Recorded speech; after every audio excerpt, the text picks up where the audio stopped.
یہود و نصارہ سے قطع تعلقی کی ضرورت۔ اللہ تعالیٰ اور اس کے رسول کریم صلی اللہ علیہ وآلہ وسلم نے اس حقیقت کو واضح الفاظ میں بیان فرمایا کہ یہود اور مشرکین تمہارے بدترین دشمن ہیں، لہٰذا تم ان کے شر سے بچ کر رہنا۔ مگر افسوس کہ امت نے اس حقیقت سے جان بوجھ کر آنکھیں پھیریں اور یہود و نصارہ کے ساتھ دوستی کی پینگیں بڑھائیں۔ اس کا نتیجہ ہمیشہ وہی نکلا جو دشمن کو دوست سمجھنے کا نکلتا ہے۔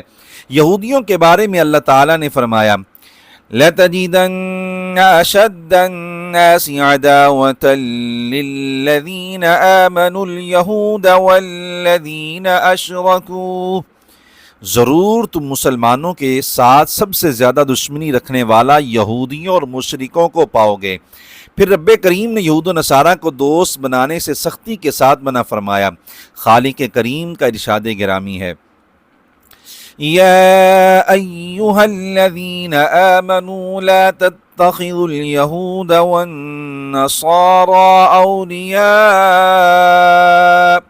بعضهم اولیاء بعض، اے ایمان والو یہودیوں اور عیسائیوں کو دوست مت بنانا، وہ ایک دوسرے کے دوست ہیں۔ اسلامی تاریخ گواہ ہے کہ یہود و نصارہ کے ساتھ دوستی کا انجام ہمیشہ رسوائی ہی ہوا ہے۔ ماضی کو چھوڑیے، فقط موجودہ حالات کو ہی دیکھ لیجئے۔ امریکہ اور اسرائیل کے ساتھ تعاون کا نتیجہ ہم کھلی آنکھوں سے دیکھ رہے ہیں۔ وہ ہم سے ہی سرمایہ حاصل کرتے ہیں اور پھر ہمیں ہی آنکھیں دکھاتے ہیں۔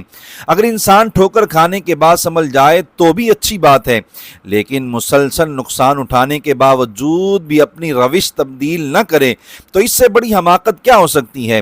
اس وقت امت مسلمہ کا حال یہ ہے کہ نوبت یہاں تک پہنچنے کے بعد بھی عبرت حاصل نہیں ہوئی۔ متعدد اسلامی ممالک اپنے مفادات کے لیے اب بھی ناجائز ریاست اسرائیل کے ساتھ اپنے تعلقات کو برقرار رکھے ہوئے ہیں، بلکہ انہیں مزید بڑھانا چاہتے ہیں۔ اسرائیل اسلامی ممالک کے ساتھ تجارت، دفاع، توانائی اور دیگر شعبوں میں تعلقات کے ذریعے اتنا بڑا سرمایہ حاصل کرتا ہے کہ اس کے بارے سن کر رونگٹے کھڑے ہو جائیں گے۔ اعداد و شمار کے مطابق اسرائیل فقط اسلامی ممالک سے سالانہ تقریباً 12 ارب ڈالر کماتا ہے، پھر اسی سرمایہ سے بم بنا کر مسلم ممالک پر برساتا ہے۔ اسلامی حکومتوں کے ساتھ ساتھ ہماری بھی ذمہ داری ہے کہ اگر حکمران غیور نہیں بنتے تو کم از کم اپنے طور پر دینی غیرت کا مظاہرہ کرتے ہوئے یہود و نصارہ کو مالی تعاون فراہم کرنے والی مصنوعات کا مکمل بائیکاٹ کریں۔